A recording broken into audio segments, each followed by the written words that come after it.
اعوذ باللہ من الشیطان الرجیم بسم اللہ الرحمن الرحیم۔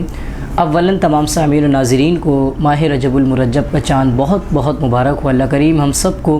اس مہینے کی تعظیم اور اکرام اور ادب کرنے کی توفیق عطا فرمائے، اور اسی کے ساتھ ساتھ اس میں جو دینی اعتبار سے جو خصوصیات ہیں، سب سے پہلے تو اولاً حدیث مبارکہ سے اپنی گفتگو کا آغاز کروں۔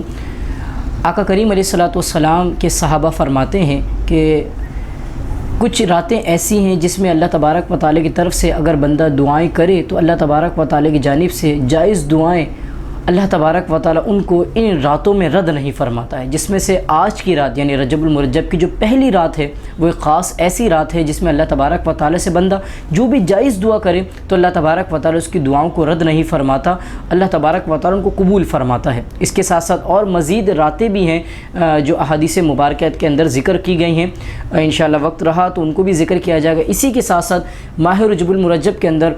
صحابہ کرام علیہ مردوان فرماتے ہیں حضور علیہ الصلوۃ والسلام روزے رکھا کرتے تھے، اور کیسے روزے، اور جب حضور نے اس عمل کو اپنے ساتھ خاص کیا تو اللہ تبارک و تعالیٰ نے بڑی برکتیں اس کے اندر ڈال دی ہیں۔ جو شخص پہلی رجب کا یعنی کہ رجب کے پہلی تاریخ جیسے کل کے دن کا اگر روزہ رکھے تو وہ روزہ اس بندے کے 3 سال کے گناہوں کا کفارہ بن جائے گا، اور اگر کوئی دوسری رجب یعنی دوسری تاریخ کا روزہ رکھے تو وہ روزہ اس کے 2 سال کے گناہوں کا کفارہ بن جاتا ہے، اور اگر کوئی تیسرا روزہ رکھے تو اس کے 1 سال کے گناہوں کا کفارہ بن جاتا ہے۔ اس کے بعد ہر دن کا روزہ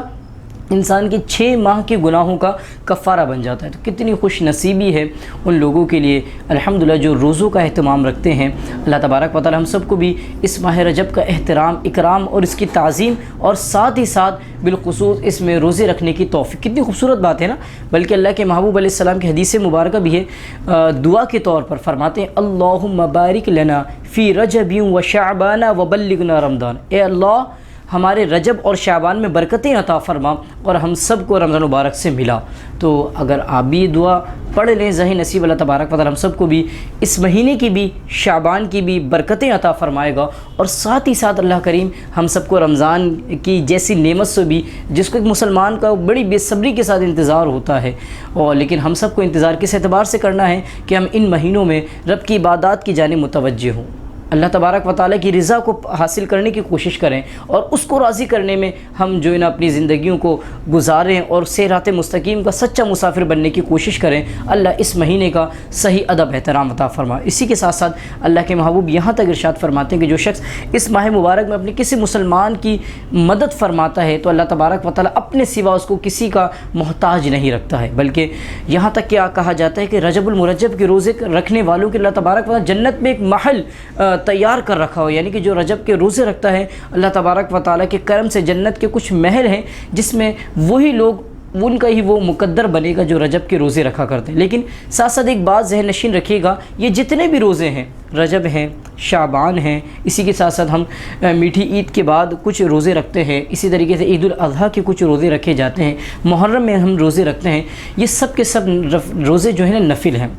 رکھیں تو ثواب بڑا کثیر اللہ تبارک و تعالیٰ کی طرف سے انسان پائے گا۔ لیکن اگر کسی کے رمضان کے روزے باقی ہیں، وہ قضا روزے انسان کے جو اللہ کی طرف سے فرض ہیں جن پر لازم ہیں نہیں ادا کیے ہیں، تو پھر ان کو دوبارہ ان کی جو ہے نا قضا کرنا انسان کے ذمہ کرم پر جو ہے نا ضروری رہتا ہے۔ اگر وہ نہیں کریں گے تو اللہ کے محبوب فرماتے ہیں کہ جو شخص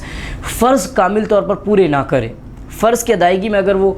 کوتاہی کرے، اگر اس کو مکمل نہ کرے، تو یہ جو نفل ہیں یہ آسمان اور دنیا کے درمیان معلق لٹکی رہ جاتی ہیں جب تک فرض مکمل نہ ہو۔ اب کل بروز قیامت اللہ کی رحمت پر امید ہے، چاہے تو وہ جو ہے نا ان کو فرض کے جو تمہاری کوتاہی ہو چکی ہیں جو رہ گئے ان میں شامل کر تمہاری کوتاہیوں کو دور فرمائے، یا تو اللہ تبارک و تعالیٰ کہیں ایسا نہ ہو ان کی تاخیر کی وجہ سے، کوتاہی کی وجہ سے، یا عدم نہ رکھنے کی وجہ سے ہمیں گناہ کا سلسلہ لینا پڑے۔ اللہ کریم ہم سب کو صحیح معنوں میں ادب اور احترام والی زندگی گزارنے کی توفیق عطا فرمائے۔